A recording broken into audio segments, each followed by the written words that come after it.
are getting taken by Dr. Ritu, and she will be taking care of those content in the later half of the presentation. Until then, we have Chaitanya who will be talking in detail about the technical aspects of CBNet testing. And over to you, Chaitanya. Yeah. Thank you, sir. Thank you very much. And good evening, one and all. Uh, Thanks for joining this call. And I am Chaitanya, Field Application Specialist in Cepheid. So today I would like to walk you through on our GeneXpert SARS-CoV-2 assay. We all know that this assay has been approved by FDA with emergency use authorization. So since Dr. Ritu is going to focus on few slides among these, I would be focusing only on certain part like intended use and the cartridge preparation, assay control strategy, and troubleshooting exercise. So let us directly jump into the intended use of this assay. This assay is intended to detect SARS-CoV-2 RNA from the upper respiratory specimens such as nasopharyngeal, oropharyngeal, nasal or mid-turbinate, and nasal wash or aspirate specimens from suspected COVID-19 individuals. And moreover, let me focus on this assay is a rapid test that can give you a report within 45 minutes. And this employs real-time RT-PCR test. And the above said specimens can be tested using the Expert Express SARS-CoV-2 in all existing GeneXpert DX systems. Continue to the intended use. The results produced are for the detection of SARS-CoV-2 RNA. A positive results are indicative of active infection with SARS-CoV-2 RNA. So there is no need of another test to confirm with this. Moreover, always it is required that clinically correlate with patient history and other diagnostic information to determine the patient infection status. Moving to negative results, whenever if you face a negative results, do not preclude SARS-CoV-2 infection and should not be used as a sole basis for the treatment or other patient management decisions. Why? Because we all know that we are at a situation at pandemic. So whenever a patient has show clear sign and symptoms and the test turns to be a negative, then we should be very careful and cautious in handling those cases. And moreover, it is always helping handy when you combine with clinical observation, patient history, and epidemiological information. So testing of this assay by a trained operator who is already proficient in handling all the GeneXpert platforms. So what are the requirements that we require to perform this test? So basically a version of 4.7b or higher GeneXpert software and expertise software with 6.4b or higher is required. And other materials which has not been provided but required from the user perspective, there are 3 ml viral transport media or 3 ml saline with PPE and 1:10% bleach, 70% ethanol or denatured ethanol. So we all know working in a good molecular biology laboratory is always that we need to implement the good laboratory practices, like always wear proper protective equipments to safeguard yourself from getting infected, and clean your workbench areas with 1:10% bleach and 70% ethanol, because this will ensure that all the nucleases will get cleared off and make the environment free to work on. And moreover, when you consider specimen samples and kits, it is a mandatory rule that you should not store these specimens along with the kits. Otherwise, that may welcome a contamination, which would be a problem to all of us. And finally, the equipments used for this assay are to be well calibrated and maintained. So moving to kit handling, we all know GeneXpert kits provide or comes with 10 cartridges per kit. And specifically, this kit also comes along with 10 disposable transfer pipette, which are specifically designed to aspirate 300 microliters of viral transport medium to the cartridge. And obviously, like our MTV cartridges, these cartridges are designed to be stored at 2 to 28 degrees Celsius.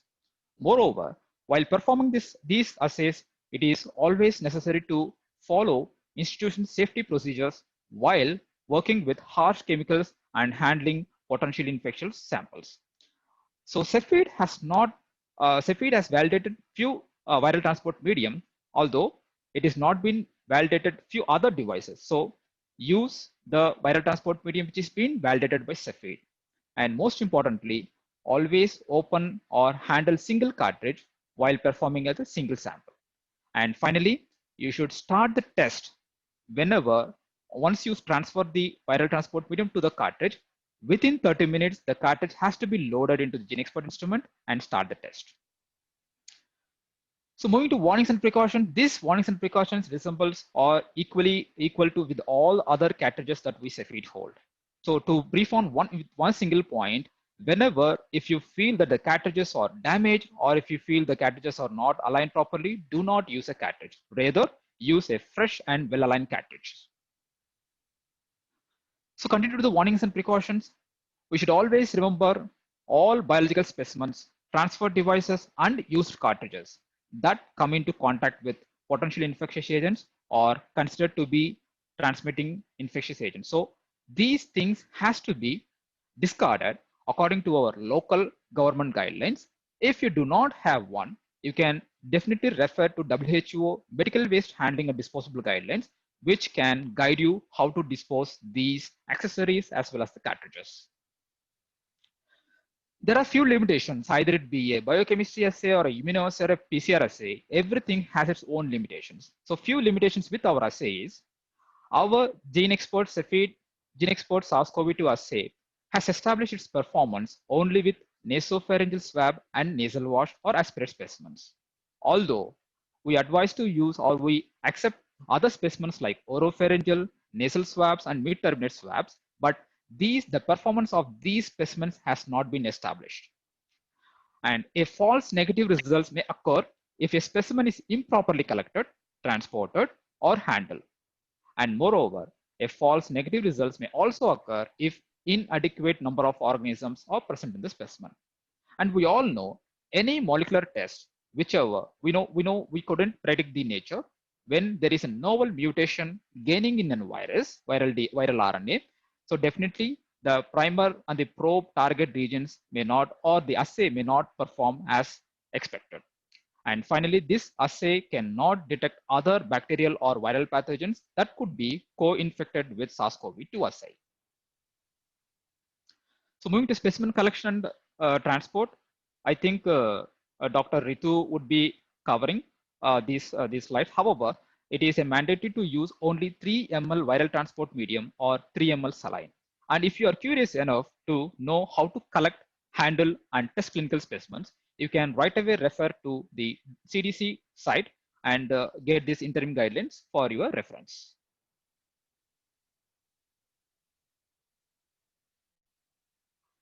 So moving to cartridge preparation.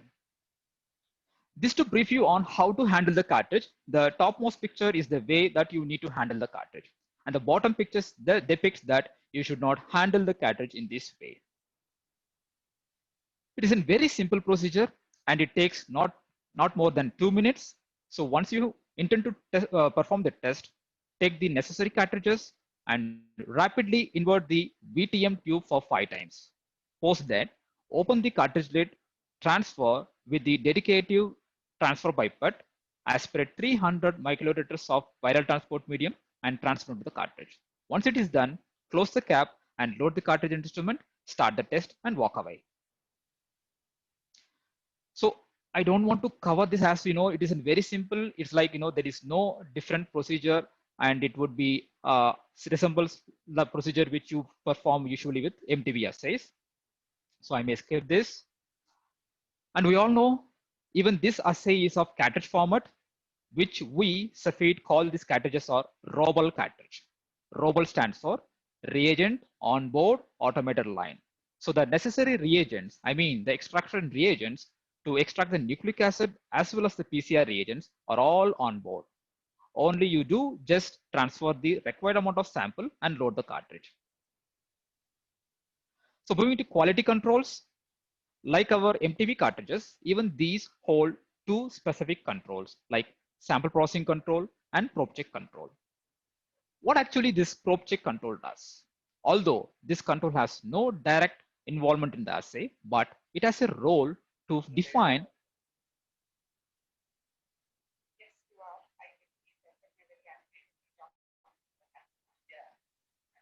Yeah. There is some Chaitanya, background noise.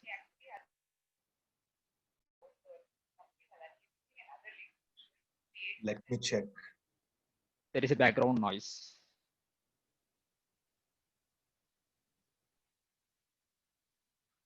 Sorry. Right.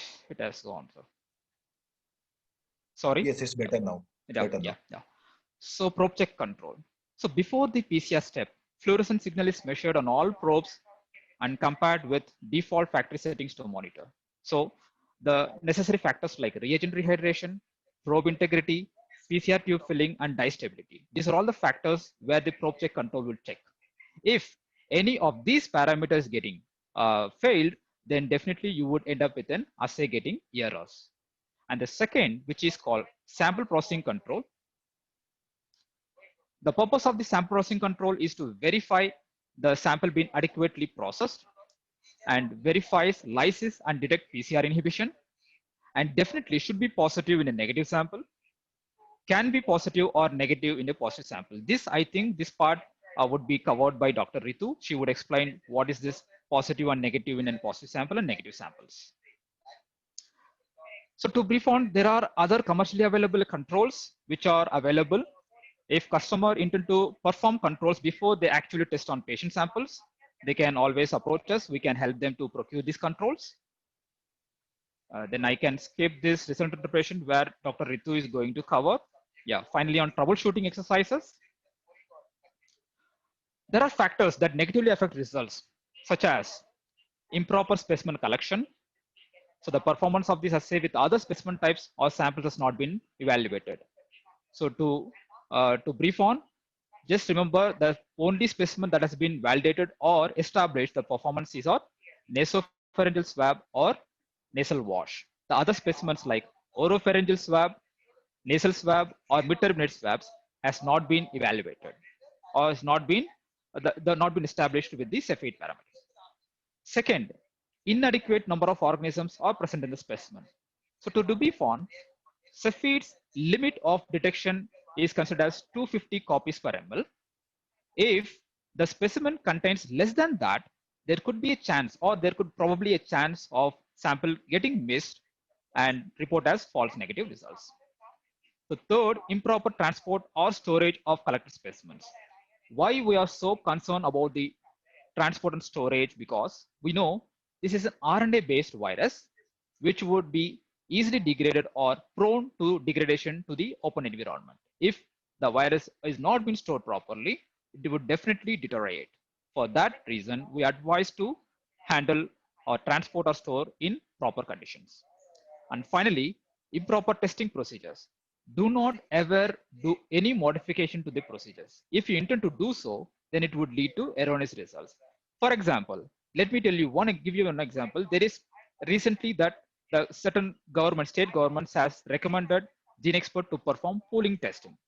So please remember, pooling testing will not give you good performance with this GeneXpert. However, when you do a pool test, then it would be considered as an off-label practices. So reasons to repeat the assay, whenever you get a presumptive positive, I think this topic would be covered by Dr. Ritu. And whenever you get an invalid or error or no result, on these circumstances, there is no other way than to repeat the test. So why do we get an invalid results? So as we are discussing in the previous slides, I've been discussing on SPC, sample processing control, which is an internal control that the role of this internal control is to check whether the sample been processed properly and is there any PCR inhibitors. So what could be reason of these inhibitors or what could be the possible causes? Whenever if you improper sample collection or preparation or presence of interfering substance in the sample will lead to invalid results. Moreover, we would advise the customer not to accept a sample that contains or contaminated with blood or other obvious substances. Error. So whenever we get an error, it would be lead to some default or the faults that the instrument could find out from the cartridges. So when we are discussing the probe check control, these are important factors. We have discussed some important factors. Among the factors, if any one factor fails, it would lead to error. And the reason for that is any damage that the instrument could found within the cartridges. And finally, no result option can happen, and it could be very rare. This issue could happen if accidentally a user could switch off the instrument, or if there was high surge in the electricity or other issues with the batteries. So that would lead to sudden shutdown of the instrument, which would ultimately lead to no results. So for all these, the preset issues like presumptive positives or invalids, errors or no results, there is no other way than to repeat the test. When you intend to repeat, first of all, discard the used cartridge. You cannot use the reuse the cartridge, which obviously the instrument will not first accept the cartridge, reuse cartridges. So obtain the residual specimen, mix according to the instruction for use. So the same specimen which you first consider for first test can be also be used for the second test, or mean the repeat test. And moreover, if the leftover specimen volume is insufficient or the retest continues to return an instrument error or no result, collect a new specimen. Whenever, if you intend to perform a retest, ensure that you take a new cartridge and then process the specimen. Finally, for any technical assistance, we will be reachable at with our toll-free number and with our tech support ID, where you can drop your complaints, and we would be, giving an impeccable support with which would solve your issues. So thanks for your attention. That's from my side, sir.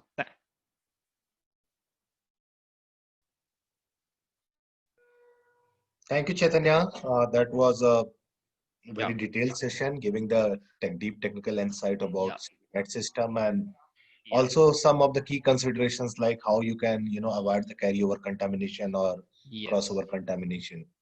Yeah. So with And so, that, yeah, please. if you have time, if you have a few more time for me, I can show you a video that would describe how to process the SARS-CoV-2 sample within your laboratory. Certainly. That will give the audience a good insight if there is Yes, anything sir. they have to consider. Yeah, Just sure. give me a few seconds. Sure.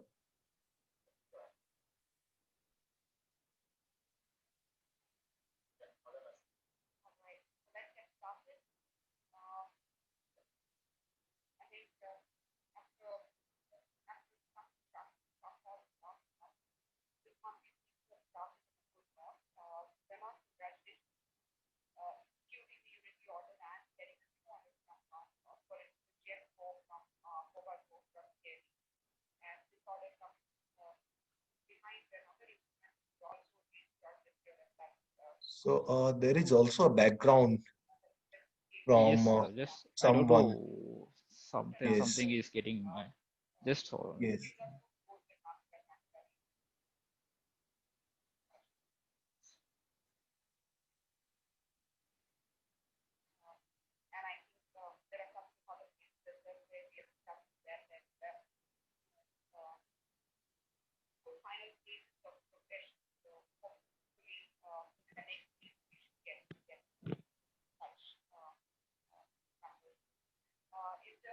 I have no idea why it is getting staggered, sir. Uh, Something is going bad. I don't know. I couldn't launch the, I couldn't share the slide.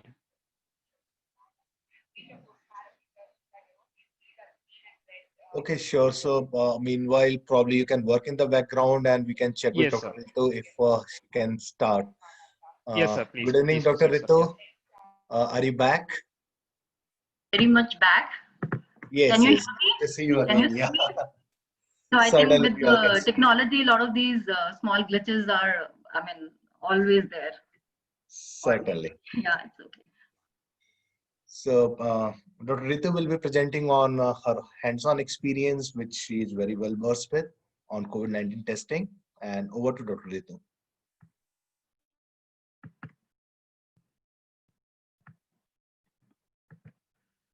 Yeah, good afternoon, everybody. So this was supposed to be the first opening thing, but I'm so glad Chaitanya has done such a beautiful job. So CBNAT-based detection of SARS-CoV-2, a perspective from our lab. So the training objectives of this presentation is operational process flow in lab, testing principles, results and interpretation, and the role of CT value. This is what I'll be covering. The remaining ones have been already covered by Chaitanya. So, I just wanted to touch base upon one very small thing, because at the time of the COVID outbreak, when it happened, the government everybody was in a frenzy to increase the capacity.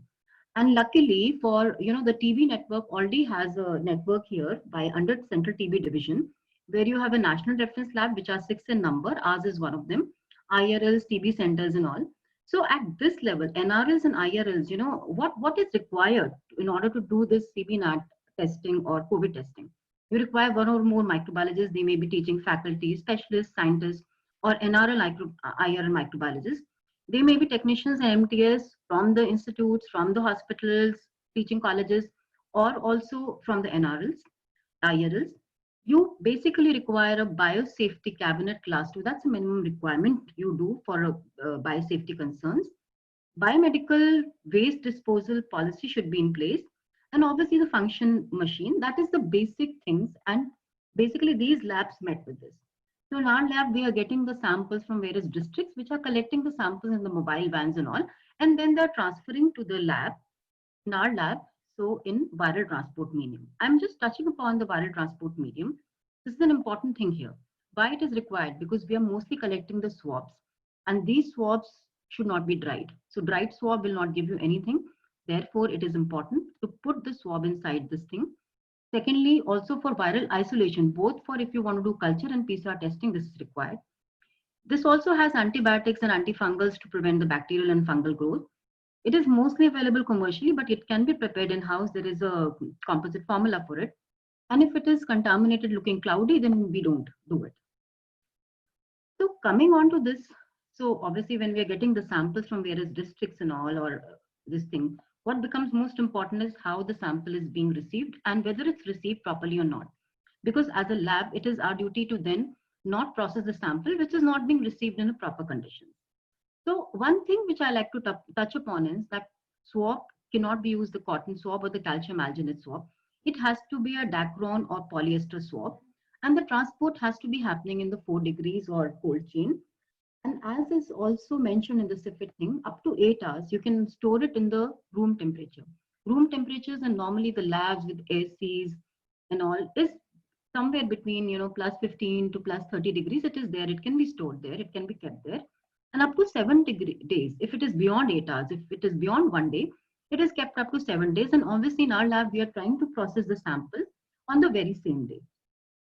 The sample which is coming, we also have triple layer packing, which is true for TB also. But in our case, for COVID, it is even more stringently done. So first thing you need to do is a parafilm packing on the primary container in which the sample has been done, which is basically the VTM containing vial. The secondary thing is, after this, we are going to arrange it in a secondary container. That secondary container could be a falcon tube, like in this case it's shown, or it could be just a Ziploc pouch in which you can put multiple primary containers, but we have to ensure that there is no leakage. Therefore, even after putting the parafilm, we are going to put the cotton in between and also cotton for absorption so that it remains upright, and also put the additional Ziploc pouch. All this is packed inside a thermocol or a hard cardboard box, which also has to have an ice gel. And naturally, along with this, you need to have a sender's details and where it is coming from and to whom it's addressed. So very importantly, we are not really getting the hard copy. What we are only getting is a soft copy list in forms of ICMR portal, and otherwise we are getting a list of samples which are coming along with the details and the patient IDs and the sample IDs. Because this is to minimize any kind of a contact. So what we are getting is a sample which has a patient ID and the name, and what we are getting is also the list in a soft copy, for which we take a printout, 2 printouts in duplicate. So the samples which we receive it outside the sample receiving window, where we are also receiving the TB samples. It is transported inside. Now I want to say something very interesting here. Since many of the different labs are here at this time, so samples which are usually coming inside BSL2, BSL3. BSL2 is the basic requirement, and BSL2 cabinet also. So when we started this test, there were a lot of apprehensions amongst the technical staff, and there was a lot of initially the staff from the program only was trained. And then, just to circumvent their apprehension, we try to do it in the BSL-3. And we actually dedicated one particular cubicle, which was earlier being done for DNA extraction for this particular process, which was shifted elsewhere, and nobody was willing to go. So, all these things had to be done. That is why we are still doing it in BSL.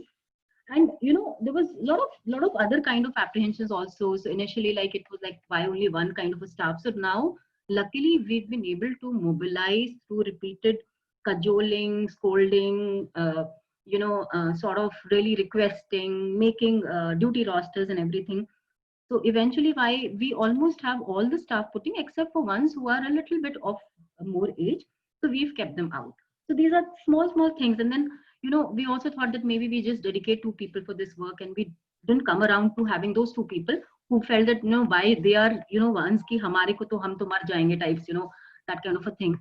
So for that is why we had to mobilize the technicians from the entire TB lab across all sections in order to come and do the test, 2 people each for 15 days, working days.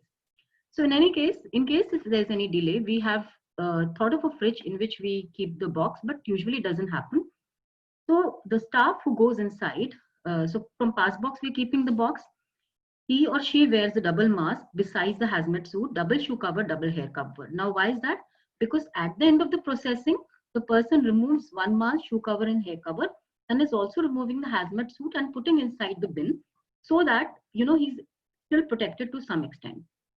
And the box is put, open inside the BSL-3, that dedicated cubicle, and also open within the biosafety cabinet.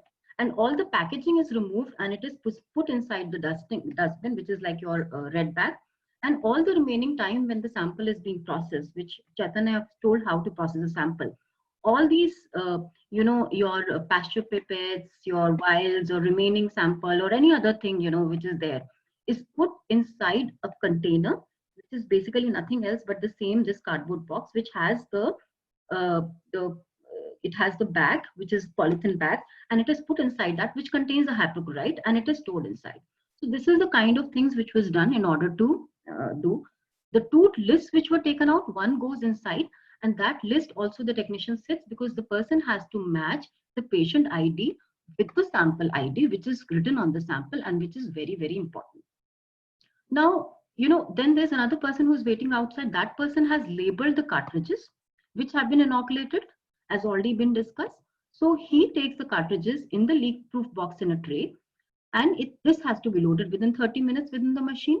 And after the work is over, all the cartridges, when they're taken out, they're sprayed with 1% hypochlorite and discarded in red bags with bins.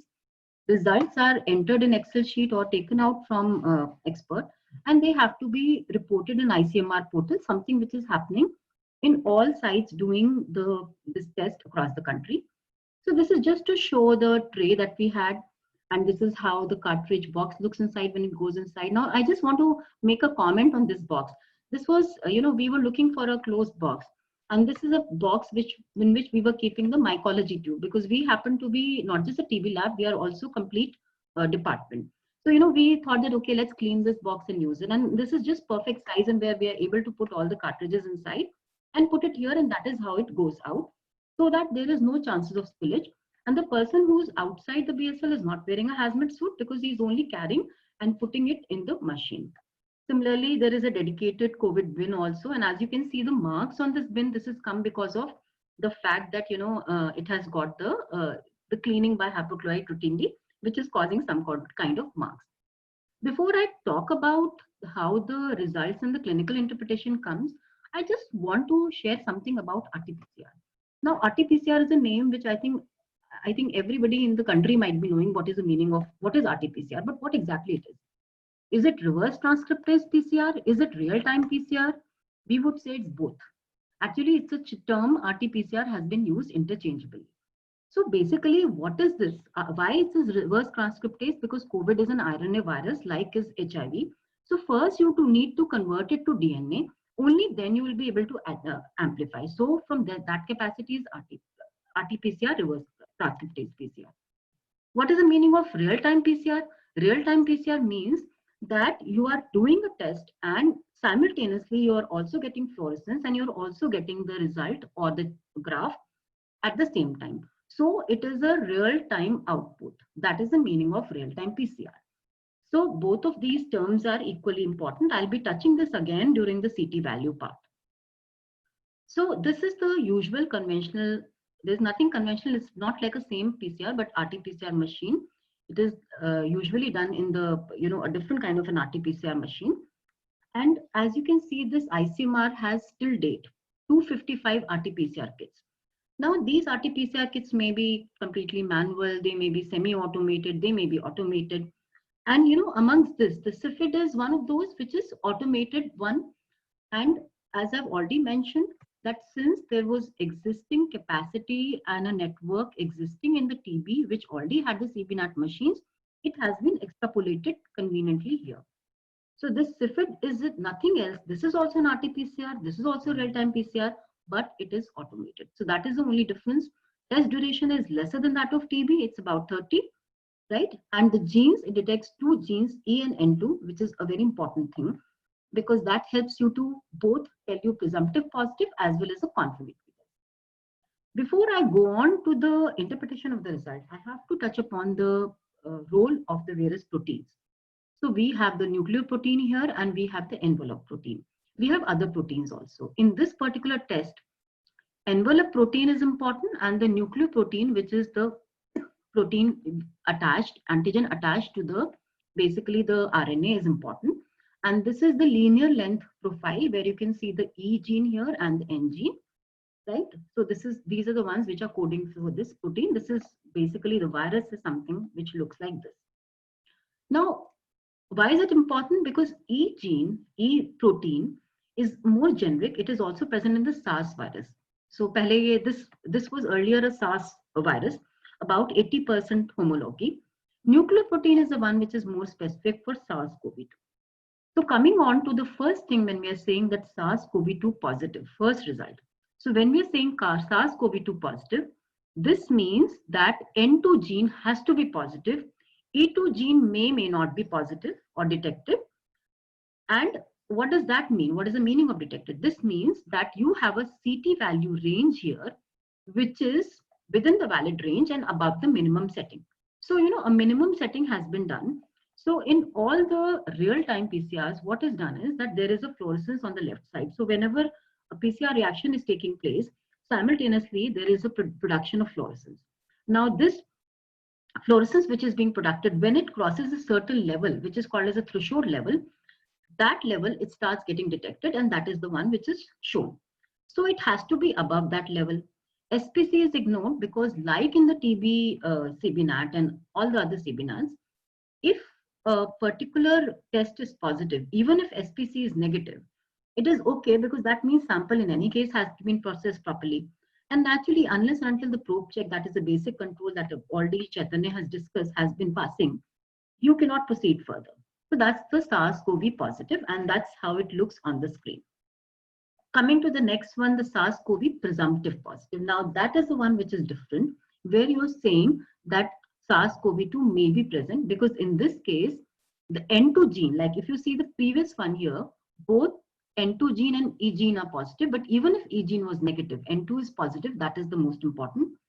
Coming here, what you see is the E gene is positive and N2 is negative. We don't get too many cases of this like.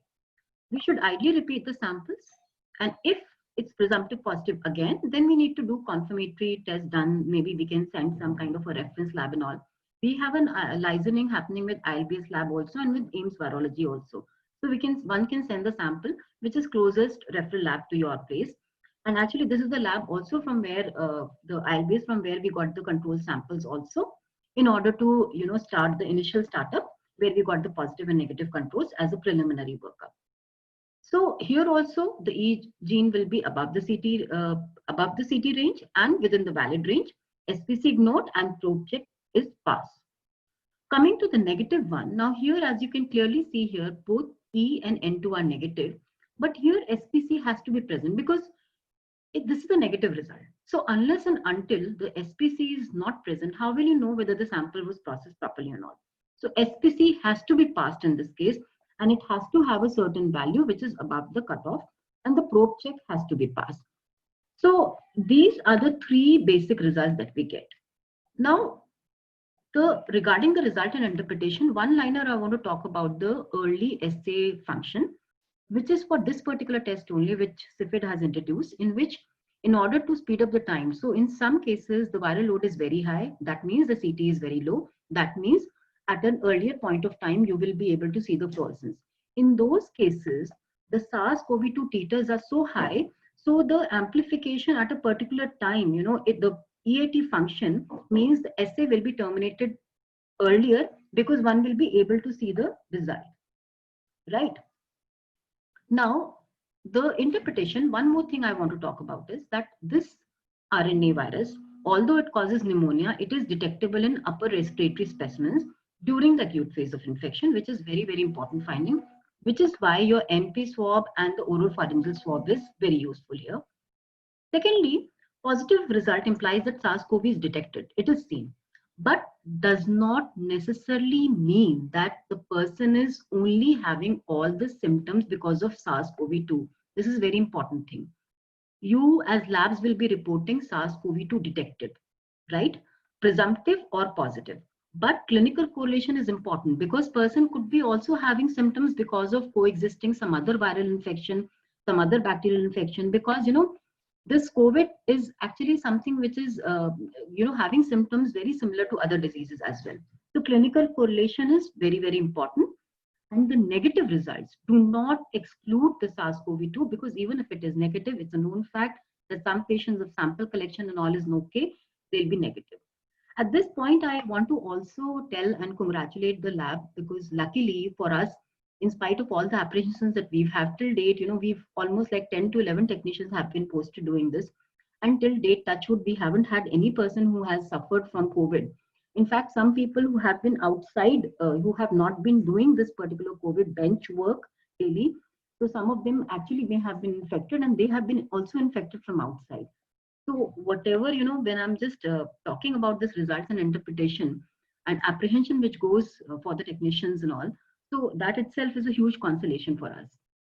So, ICMR is saying something that as per the latest guidelines on 4th September, they say that all the testing of rapid antigen as well as RT-PCR has to be entered on the portal. We are getting the samples on the same day. We are reporting on the same day. So why not we enter on the same day?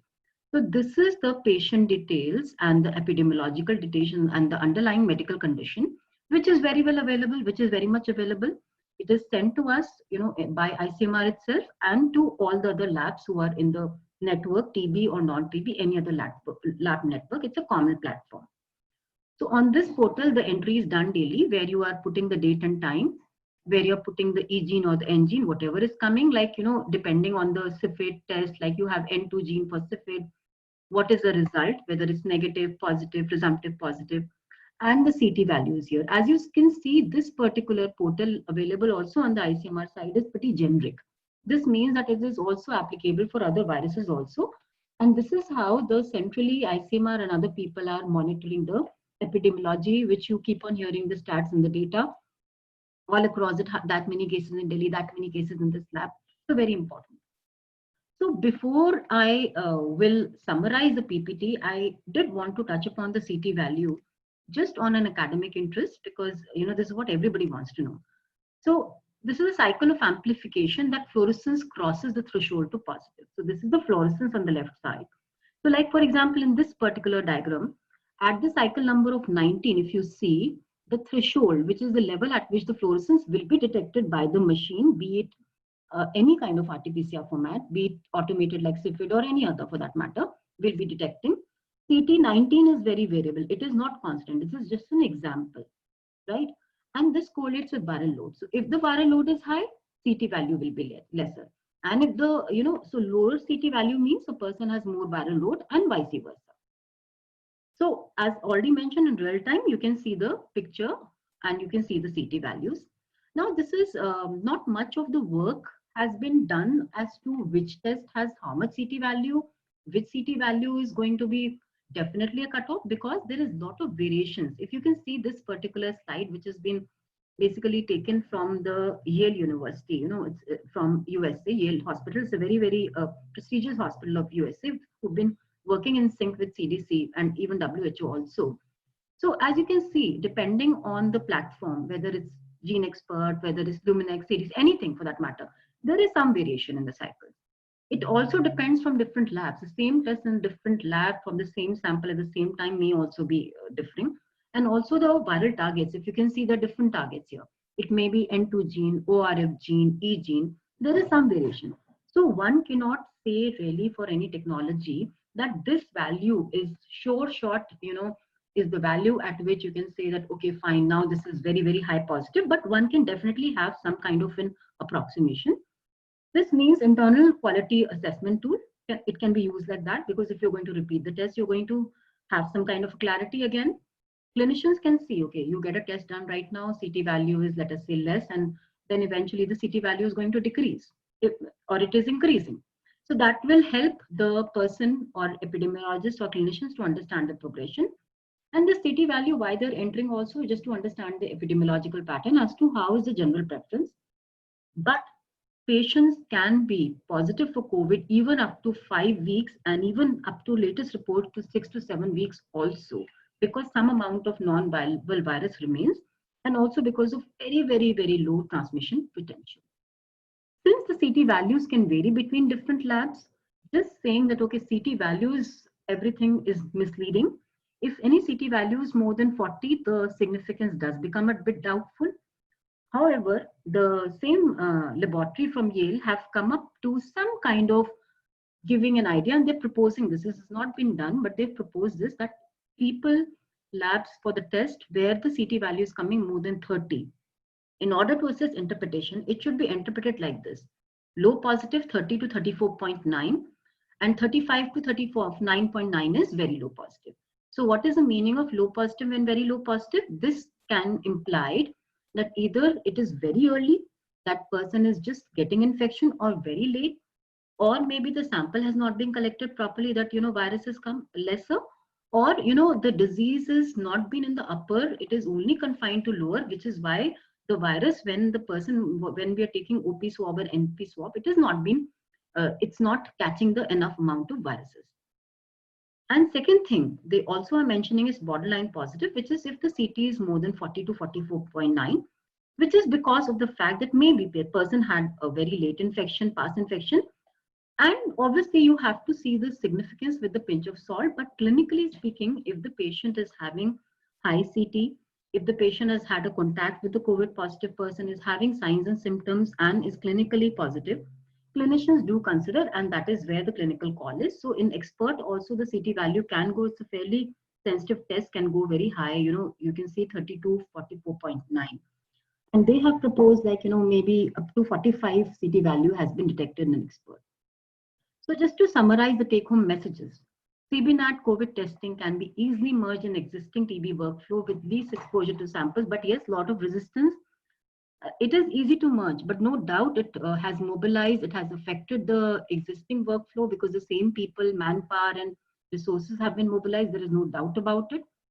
But since it's CBNAT still, the procedure is very less time taking. All you need to do is putting the sample inside the file. It is not even a previous pre-processing which is required for TB is done, and there is no like RNA extraction and all. Existing TB network has been used successfully. There's been many tests being happening. We are doing close to about 20-24 tests daily. CBNAT is automated RT-PCR, reliable as much as non-automated RT-PCRs, which provides both presumptive positive by means of E gene and confirmatory results by N2 genes. The samples have been put on the same day, and the reporting also has been done on the same day.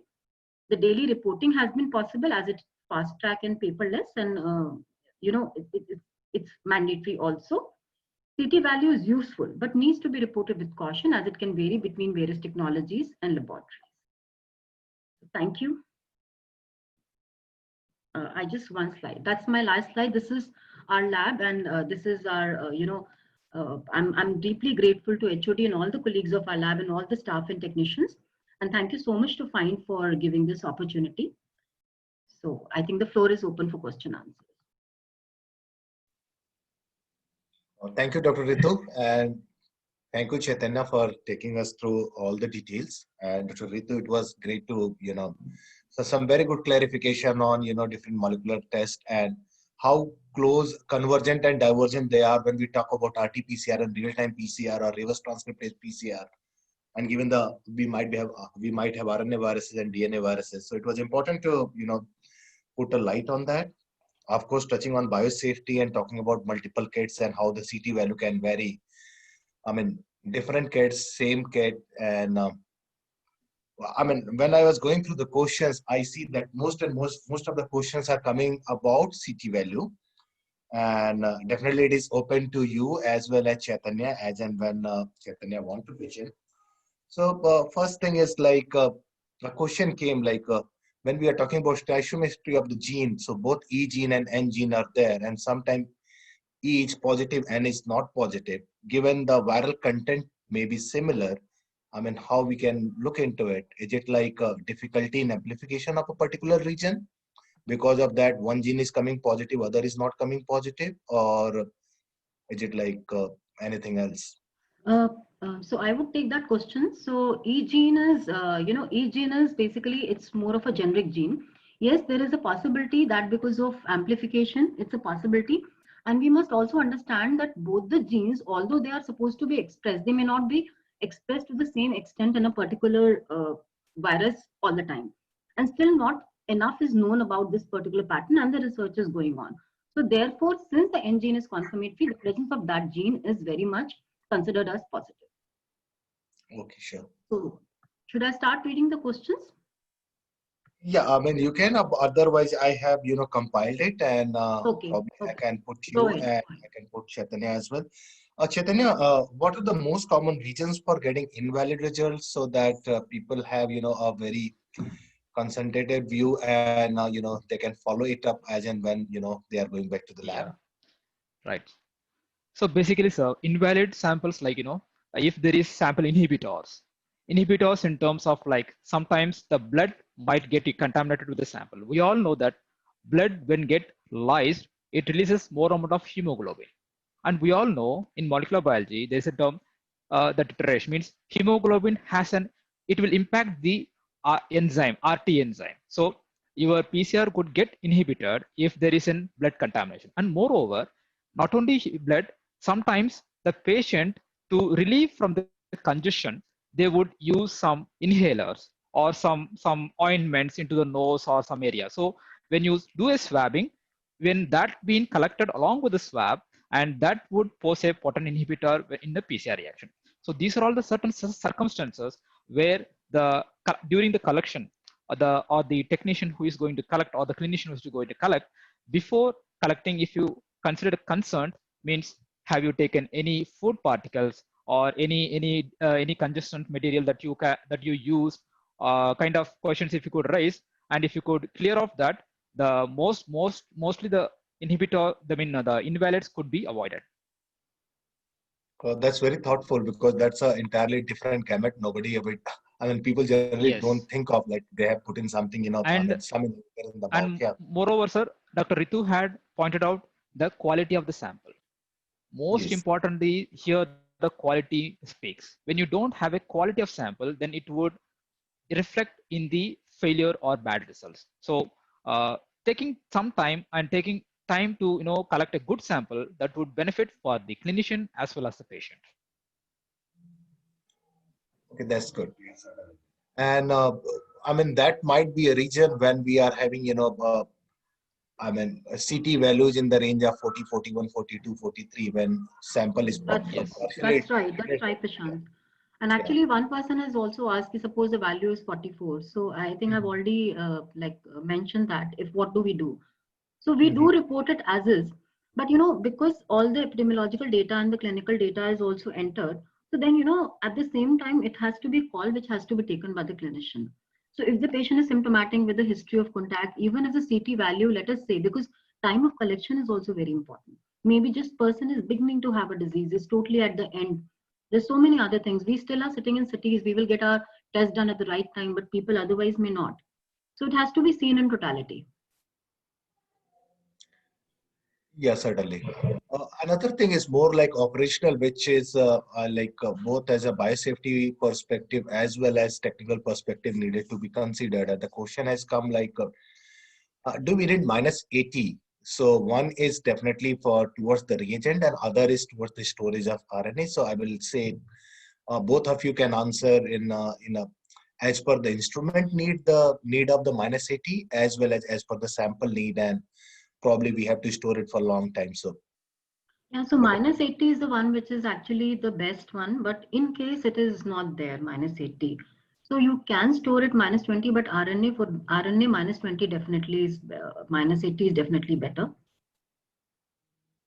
okay, yeah, and So and I believe there for are some gene, guidelines as well. Yeah, for storing the sample, especially if it is positive, you have to store the sample. Yeah, so I've already clarified that we are doing it. We are taking keeping a copy, so we are inoculating in the cartridge, and the remaining one we are about 1 to 1.5 ml. We are storing because in case we need to repeat a sample, we need to send the sample later on, do some study or anything like that. For any other purpose, we are storing. So that is definitely the right thing to do. Yes, certainly. And Chaitanya, on the yes, reagent sir. perspective. Yeah. We know, sir, the reagents can be stored at 2 to 20 degrees Celsius. So obviously, we don't even require a fridge to store if your facility is being continuously monitored for 24 hours, keeping the temperature or maintaining the temperature within 28 degrees.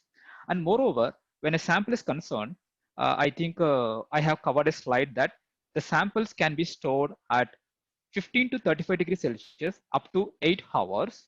Otherwise, if you not to do testing on the same day or within 8 hours, then the sample can be right away stored at 2 to 8 degrees Celsius up to 7 days.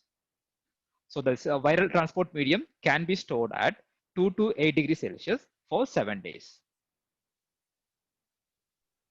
Yeah, that's very good. Chaitanya, that brings another question. Like, given the vast geography of the country, and one part of the country may be in -10, and another part of country may be at 30, 35, at 40 degrees Celsius.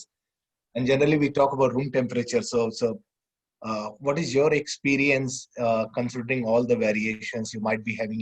Labs also in Srinagar as well as in Rajasthan and Chennai. Yeah, that would be a good question, sir. Actually, the testing has been validated. For example, if you say US Sunnyvale, their temperature and their conditions are quite different, and the kit or the kit insert package insert says according to their conditions. So, preferably when you consider our tropical regions of which our country is in, so better I would say store at 2 to 8 degrees Celsius up to 7 days, because there would be some challenges in collecting the sample and transporting it. It may not be, you can't stick to that 8 hours duration. So better transport the sample in an ice box with few ice packs and right away store the sample into 2 to 8 degrees Celsius, and you can perform the test. And what the beauty of this is you can store the sample for 7 days till you process the test in your GeneXpert systems. Sure, Chaitanya. And Yeah. anything, when you change the lot, any calibration is needed or it is automatically Not taken care? required, sir. Not at all required. Not at all. Unless until we, company people, proactively inform customer that there is a change in the software upgradation or something else. You no need to do anything extra beyond the cartridges that we provide. Okay, that's great. That's great. Any, anything at the end you want to say, Dr. Ritu Singhal? Because we are almost approaching to the end. Okay, so I can see quite a few questions, and I think quite a few are, very much of a CT. There is one thing which I want to comment about pooling of samples, which is there. So, typically there are labs which are taking separate in nasopharyngeal swab, separate oropharyngeal swab, and there are labs which are putting both of them in the same. I think as of now, the results are equivocal and they're comparable. I don't see any reason why you can't do it. And one more clarity, which I want to say, that in case one has to repeat a sample, naturally it has to be done in the different cartridge because that cartridge is gone. And regarding the hypochlorite, also there are a lot of queries because this is a virus, and for spillage we go up to 5%, 4%, 10%. But here we are using 1% also because you have to titrate between not spoiling the machines and your surfaces, with destroying the virus. So within the machine, even though 1% is the one, but 0.5% is the one which is being done.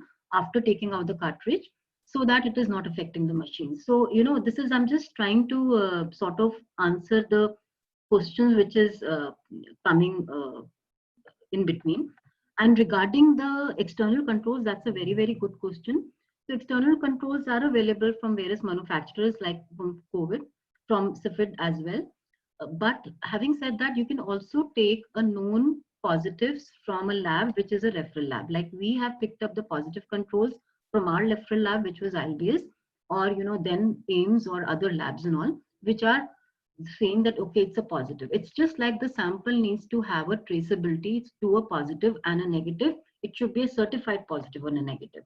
So you can even do that if you don't want to buy. So that's one thing which you can do, because I think enable requirement is also there to put the controls mandatory all the time.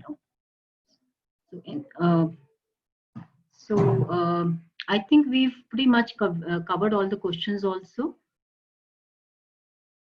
So certainly, Dr. Ritu, I understand that the CT value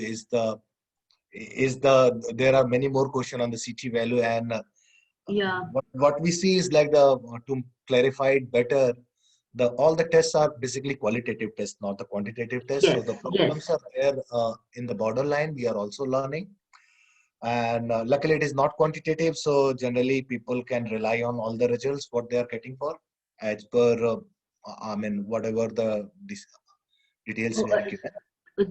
Just one second, Prashant. Just wanted to add on one thing. So somebody sent me it's just on a little personal note.